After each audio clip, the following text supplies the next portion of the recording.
Greetings and welcome to another Tomorrow's World webcast. My name is Wallace Smith. It's great to have you here. And wow, technology and medicine continues to move forward at a frightening pace. And I just don't mean frightening as sort of a metaphor for speed that's shocking. I mean the pace is actually kind of terrifying given what people are thinking of doing. This article actually came out back June 11th in the New York Times. And the title was this: Doctors' plan for full body transplants raises doubts even in daring China. Because China is growing a reputation in the medical and science community as being willing to do things that make other people nervous. In fact, we did a webcast some time back about the gene editing technique. In fact, it was one of the earliest ones I think I did. And it was actually China's work in terms of engineering potential babies that was actually causing a bunch of people to get together and discuss the ethics of it all. Well, this is a big deal. Let me just read from the article, just a few selections. We're talking about actually transplanting a whole body. You know, we have liver transplants and heart transplants. Here we're talking of taking a human head of, say, a paralyzed person and simply giving the person a brand new body from a donor who clearly is deceased. All right, jumping to the article.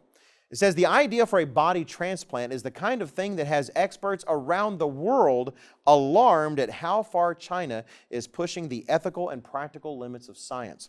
Such a transplant is impossible, at least for now, according to leading doctors and experts, including some in China who point to the difficulty of connecting nerves in the spinal cord.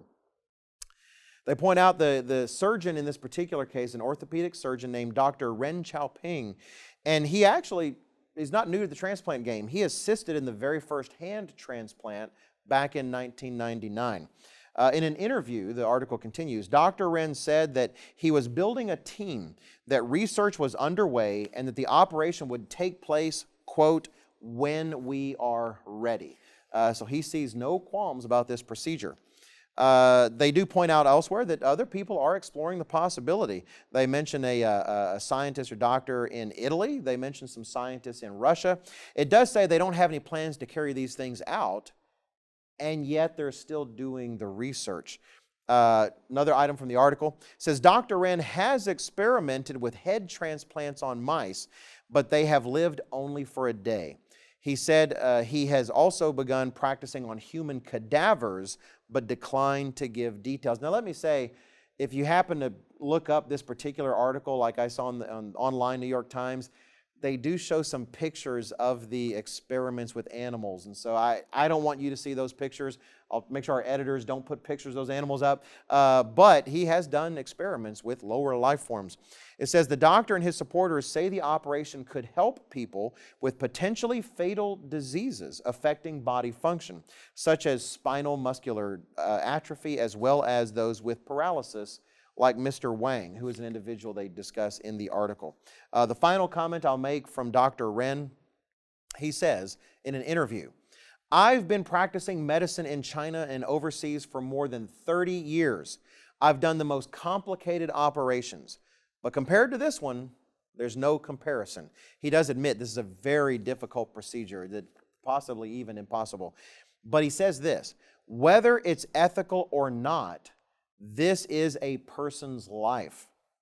And then he says, there is nothing higher than a life, and that's the core of ethics.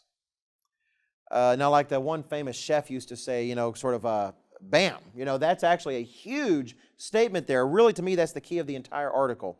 Is that the core of ethics? He just says, there's nothing higher than a life, and that's the core of ethics. Well, I know he wasn't trying to be philosophically detailed and establish a moral foundation, but at the same time, think about that. What does that even mean? There's nothing higher than a life. After all, many people think it's moral to kill babies in the womb. What really says it's not? Is it just a matter of weighing one life against another? What kind of life? Does human life have value over these animals? Because clearly he doesn't mind. He's switching heads on mice and all the rest. And what does that mean to be alive? What is alive? Is just breathing sufficient? Is consciousness required? Regardless, that is no basis of ethics. He says that's the core of ethics. That's part of the problem here. There is no more core to the world's ethical concerns that has any kind of grounding. This article is fascinating in that while they say there's a moral dilemma, they never really give any strong arguments to the other side that to me sound like moral dilemma. It is a set of confusion and no one knows what direction in which to go, but because they've abandoned all hope of having something to point the way. You know, we're going to see more of these cases. Back in the Tower of Babel days, God said in Genesis 11 and verse 6 that because the people were unified, everything they proposed to do, they're going to be able to do.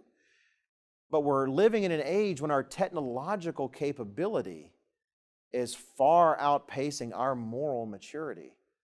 And questions like this, frankly, are just the beginning. Thanks for watching, and please check out everything we have available at tomorrowsworld.org.